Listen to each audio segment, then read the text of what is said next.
She didn't set out to test her partner. That was never the intention. What she wanted, more than anything, was to stop repeating the same emotional mistake with different faces. For years, her relationships followed a pattern she could no longer ignore. Intense beginnings, confusing middles, and endings that left her drained, doubting herself, and replaying conversations in her head long after everything was over.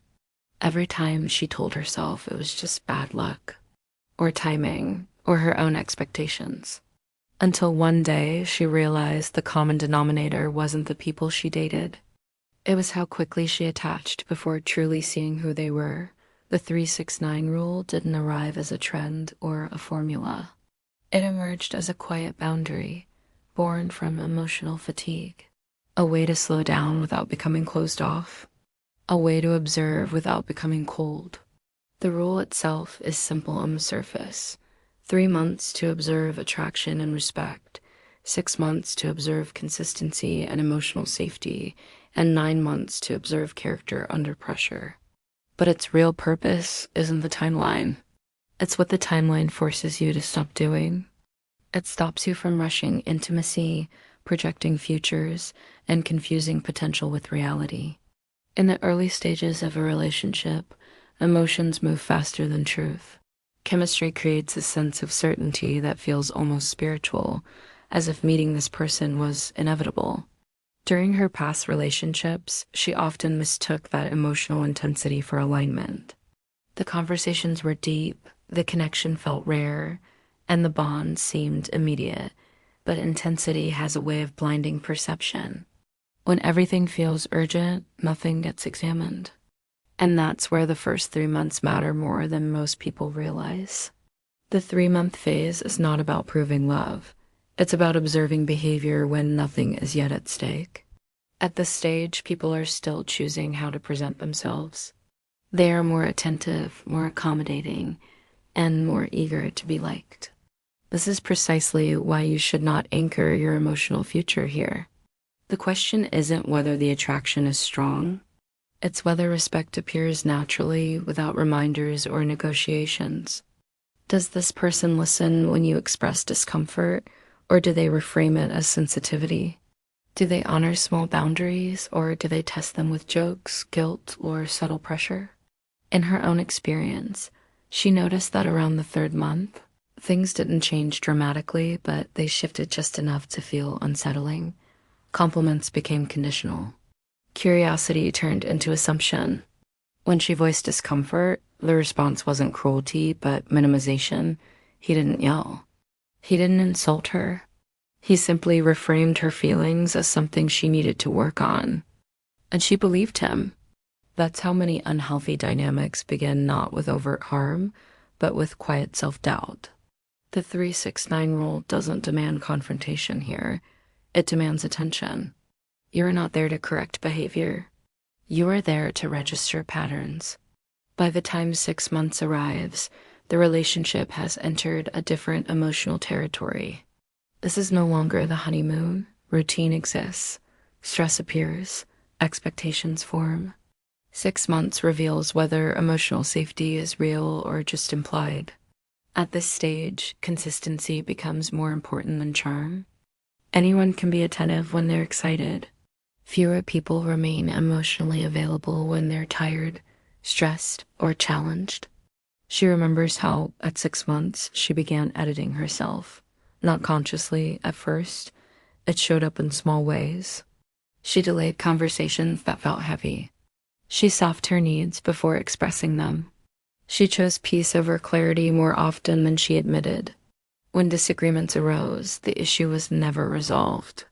It was postponed. And postponement has a cost. Over time, silence begins to feel safer than honesty, and that is one of the clearest indicators that emotional safety is missing. The 6-month phase asks a different question than the first.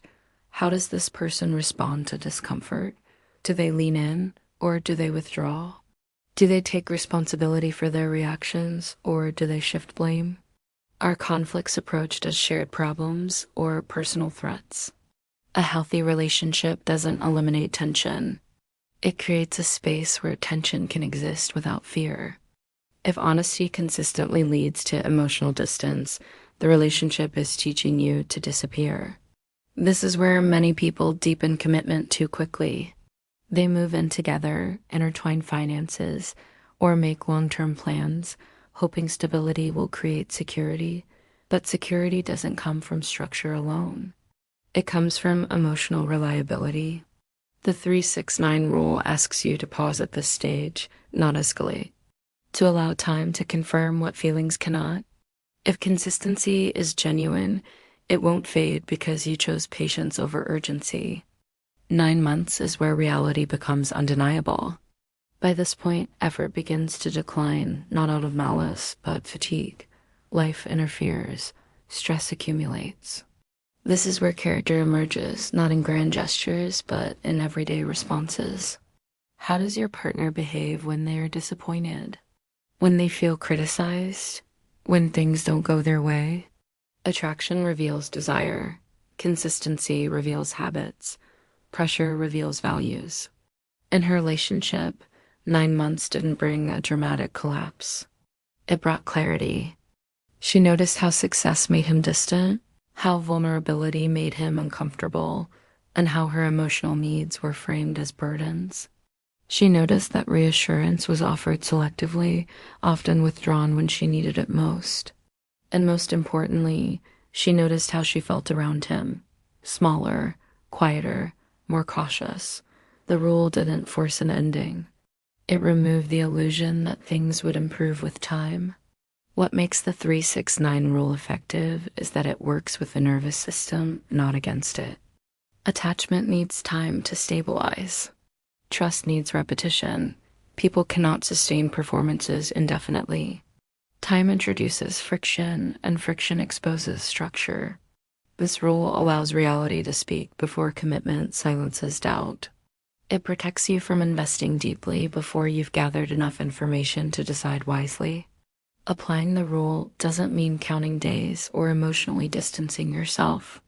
It means resisting the urge to explain away discomfort. It means treating confusion as information, not something to fix immediately. Many people leave relationships with regret, not because they stayed too long, but because they abandoned themselves while staying. The rule minimizes that regret by anchoring decisions in observation rather than hope. One of the most difficult aspects of using this strategy is tolerating uncertainty. Humans crave resolution. We want to know where something is going as soon as it feels meaningful.